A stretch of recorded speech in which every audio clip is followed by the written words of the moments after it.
Hello friends, मेरा नाम है दीपेंद्र सिंह शक्तावत और मैंने एसएससी सीजीएल 2018 के अंदर 540 का स्कोर किया है आउट ऑफ 600। और आज मैं बात करने वाला हूं आपके साथ में रिगार्डिंग टायर 3 जो कि डिस्क्रिप्टिव एग्जाम होता है। फ्रेंड्स, मेरे सीजीएल 2017 के टायर 3 के अंदर मेरे 74 मार्क्स आए थे और मेरे सीजीएल 2016 के अंदर टायर 3 के मार्क्स 46 ही थे। तो आज आपके साथ में मैं अपनी स्ट्रेटेजी, प्लानिंग और अपना हार्डवर्क शेयर करूंगा। अपनी एग्जाम की कॉपी भी मैं आपको दिखाऊंगा और जिस कॉपीज के अंदर मैं प्रिपेयर करता था और मेरी क्या स्ट्रेटेजी होती थी वो मैं पूरी आपके साथ इस वीडियो के अंदर आज शेयर करने वाला हूँ। तो फ्रेंड्स, ये है मेरी एसएससी सीजीएल 2017 की टायर 3 की कॉपी और मुझे ऐसे के अंदर मिले थे 37 मार्क्स और मुझे लेटर राइटिंग के अंदर भी मिले थे मुझे 37 मार्क्स और टोटल मेरे 74 हो गए।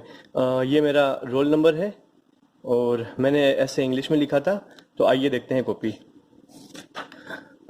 ये डिमोनेटाइजेशन के ऊपर था, how far has demonetisation achieved it's objectives. मैं इसको रीड करूंगा क्योंकि ये फोटो कॉपी है, तो हो सकता है कि कहीं पे इसमें कुछ आपको समझना आए और हो सकता है मेरी राइटिंग आपको समझना आए। Demonetisation has given a ray of hope to honest Indians and have taken away the sleep of dishonest Indians. Demonetization refers as when some currency becomes illegal tender within and outside a nation's territory.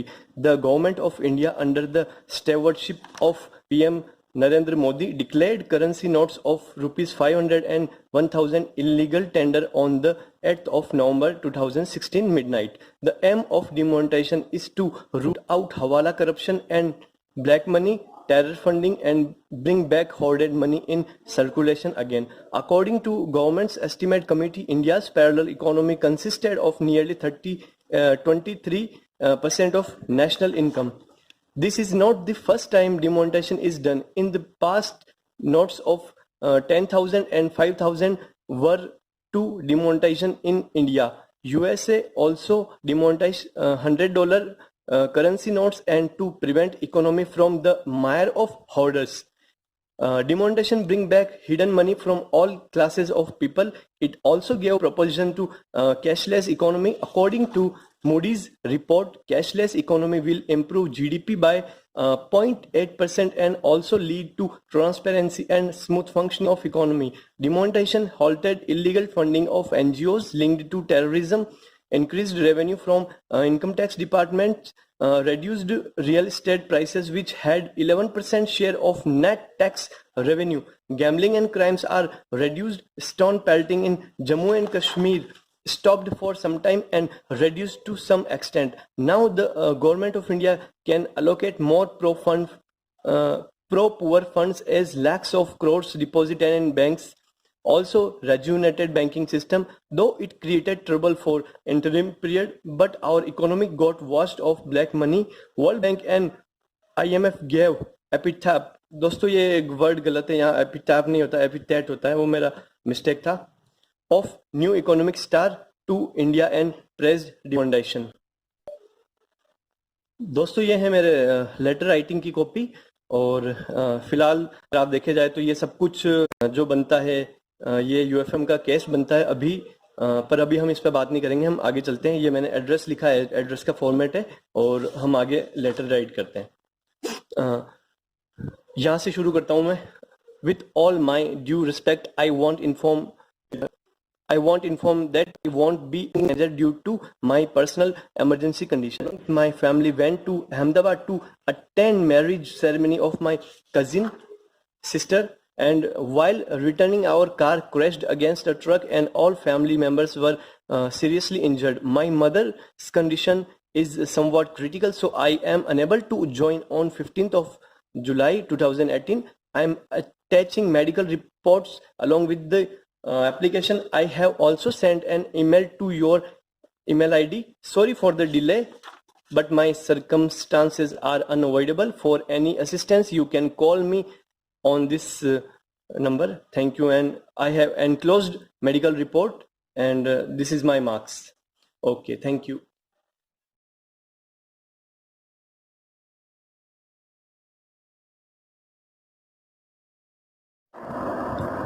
तो friends, मैंने अपने preparation के लिए ये एक flow chart ready कर रखा था जिसे मैं फॉलो किया करता था जब भी अपना एसे लिखता था, चाहे वो किसी भी टॉपिक के ऊपर हो। अगर वो स्कीम है तो स्कीम के लिए स्कीम के हिसाब से अगर कोई इशू आ जाता था, इशू के हिसाब से मैंने कुछ क्वेश्चंस लिख रखे थे, मैं उनको यूज़ करता था।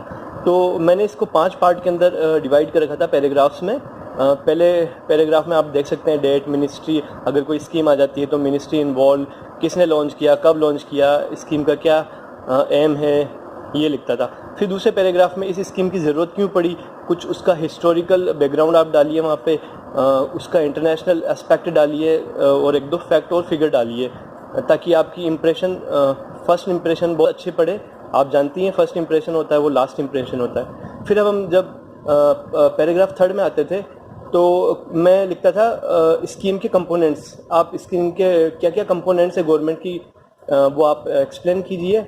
और इसके अंदर आप ये भी यूज़ कर सकते हैं कि इसका सोशल एस्पेक्ट क्या होगा, इकोनॉमिकल एस्पेक्ट क्या होगा, रिलीजियस या health, behavioural, national, international aspect क्या बनता है, इसका क्या इम्पैक्ट पड़ेगा, ये आपको उसके बारे में बताना। साथ में ही आप वहाँ पे उसके प्रोज भी बता दीजिए। फिर जब आप पैराग्राफ 4 में जाएंगे तो उस स्कीम का आप लूप होल्स बताइए, ड्रॉबैक्स बताइए, ग्राउंड पे क्या रियलिटी चल रही है, उसके अंदर क्या चैलेंजेस आ रहे हैं और उसके क्या सॉल्यूशन हो सकते हैं, आपको ये बताना है। फिर पैराग्राफ 5 जो होता है वो आपका बहुत अच्छा होना चाहिए, क्योंकि आपकी एंडिंग है, वहाँ आपको कंक्लूजन देना है और छोटा ही रखना है, सजेशन देना है, छोटा ही रखना है। और हो सके तो आपको वहाँ पे एक लास्ट में कोई कोटेशन भी ऐड कर सकते हो आप, जिससे आपका इंप्रेशन और अच्छा पड़े। अगर आप इसको फॉलो करेंगे तो आपकी स्कीम बहुत अच्छे से प्रिपेयर हो जाएगी। और अगर इसके अलावा कोई ऐसा इशू आ जाता था जिसके लिए आप, जनरल इशू ही आते हैं जनरली, तो उसके लिए आप जैसे कि what causes the problem, what are the impact of the problem on earth, environment, society, wild life etcetera वगैरह, व्हाट आर द सॉल्यूशंस, क्या सजेशन हो सकते हैं, गवर्नमेंट और इंटरनेशनल कम्युनिटी ने अभी तक क्या किया है और हम क्या कंट्रीब्यूट कर सकते हैं। आपको ये सारी चीज़ें अगर ऐड करोगे तो आपका इससे काफ़ी अच्छा हो जाएगा। तो इसके बाद हम आगे बढ़ते हैं। इस फ्लो चार्ट को बनाने के बाद में फिर मैं इंटरनेट पे जाता था और जितना भी इसका जो मटेरियल होता है वो मैं कंटेंट वो वहाँ से लेता था, सारा के सारा जो मेरे को रेलेवेंट लगता था, उसमें फैक्ट फिगर भी आ जाते थे। और मैं हर एक टॉपिक का 2 से 3 कोटेशंस भी अलग से लिख लेता था, ताकि वो मेरे को काम आ जाए। उसके बाद मैं इस तरह से अपनी कंटेंट को अरेंज किया करता था कि मेरे को किस हिसाब से लिखना है, जैसा कि मैंने पुराने वाले पिछले वाले फ्लो चार्ट में आपको बताया है। तो ये आप पॉज करके आप चाहें तो पढ़ लेना।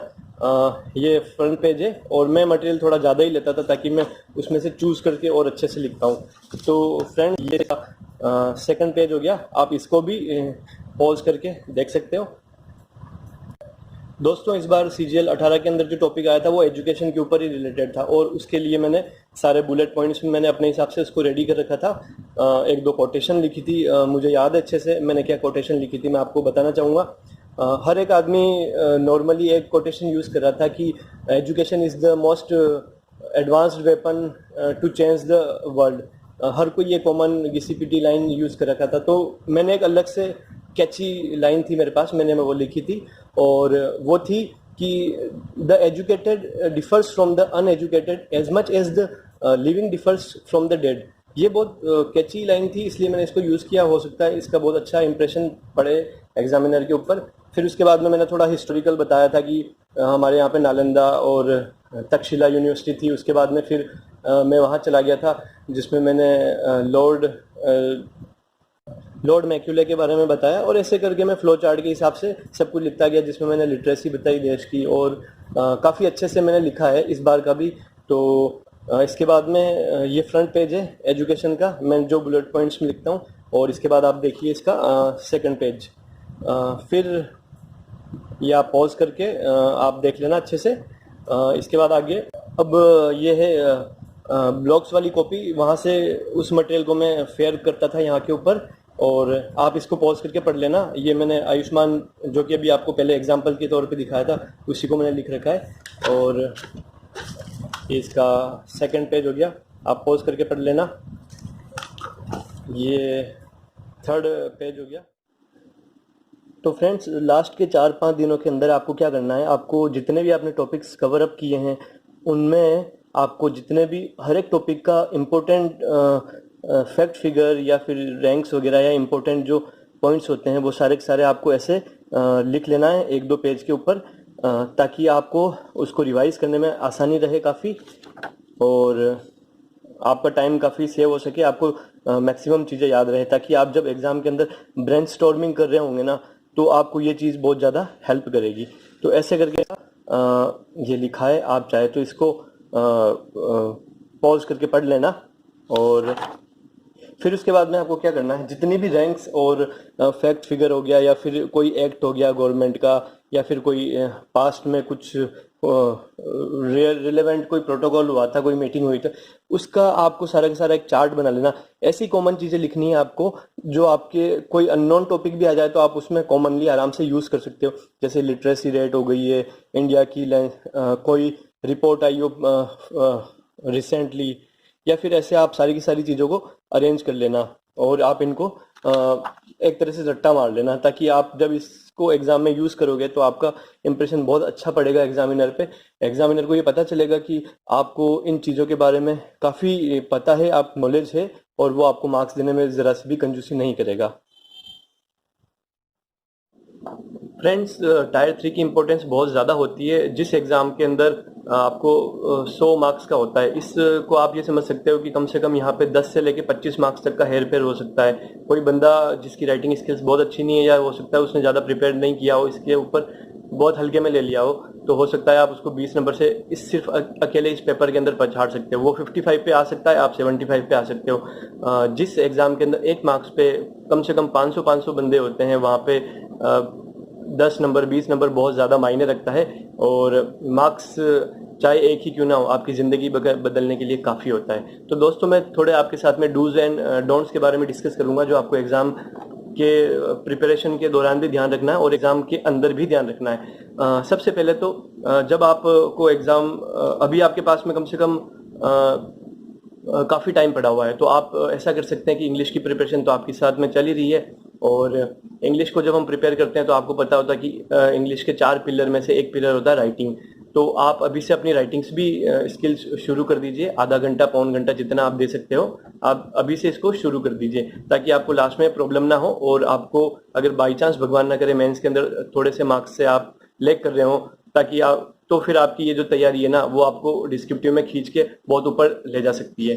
तो फ्रेंड्स, आपको एग्जाम के अंदर काफ़ी चीज़ों के बारे में ध्यान रखना है। एक तो आपको बॉम्बास्टिक लैंग्वेज नहीं यूज़ करनी है, शशि थरूर आपको नहीं बनना है। आपको डिसेंट सिंपल लैंग्वेज ही लिखनी है जो सामने वाले को समझ में आए। कुछ वर्ड्स आप यूज़ कर सकते हो, वरना जो आप एसएससी के जो महारथी बनते हो इंग्लिश के, वो आपको वहाँ नहीं दिखानी इतनी बड़ी लैंग्वेज। उसके बाद आपको बीट अबाउट द बुश नहीं करना, आपको वही चीज़ें बार बार एग्जाम के अंदर रिपीट नहीं करनी है। जो मैंने आपको फ्लो दिया, आपको उस फ्लो को फॉलो करना है, और हर एक एस्पेक्ट को कवर करते करते एक एक दो दो लाइन सबके बारे में लिखनी है, ताकि आपका एक परफेक्ट ऐसे बन पाए। और फ्रेंड्स, जब आपको एग्जाम में आप बैठेंगे ना, तो सबसे पहले आपको मेरे अकॉर्डिंग आपको लेटर लिख लेना चाहिए, जो कि आपका अराउंड 20 मिनट के अंदर हो जाएगा। उसके अंदर आप रेलेवेंट चीजें लिखिए, टू द पॉइंट रहिए, और जो भी इंफॉर्मेशन आपको देनी है वो आप दे दीजिए। और लेटर आपका जब 20 मिनट में खत्म हो जाएगा, तो आपको थोड़ी सुकून की सांस मिलेगी कि चलो यार, अभी तो 20 मिनट ही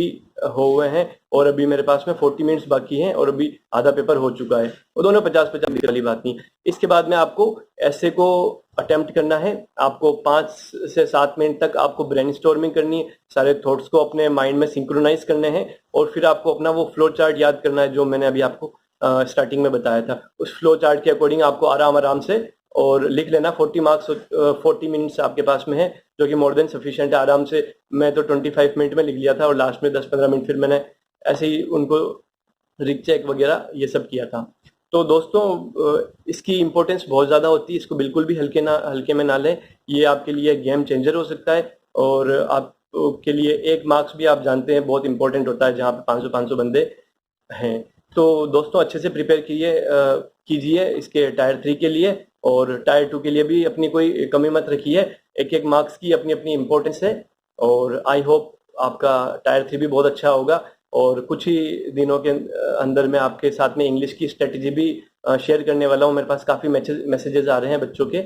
तो अच्छे से प्रिपेयर कीजिए, खुश रहिए, पॉजिटिव रहिए। जितना पॉजिटिव रहेंगे उतना आपके एग्जाम के चांसेस बढ़ जाएंगे, क्योंकि यही एक वो चीज़ होती है ना, जो टाइम के साथ में फ्रस्ट्रेशन पैदा कर देती है, और सब कुछ आते हुए भी बंदे लास्ट में जाके फेल हो जाते हैं और बोल देते हैं कि यार ये हो गया वो हो गया, सिली रीजंस देते हैं, क्योंकि वो सिर्फ पढ़ाई करने के ऊपर ध्यान देते हैं, वो खुद अपने इंटरनल जो कमियां है ना वो उसके ऊपर कभी फोकस नहीं करते। मेरे भी फेलियर्स का सबसे बड़ा रीजन यही था कि मेरा माइंडसेट कभी पॉजिटिव नहीं रहता था, मैं फ्रस्ट्रेशन में रहता था, हमेशा नेगेटिव लोगों से घिरा रहता था, और उससे मेरे को अच्छा लगता था।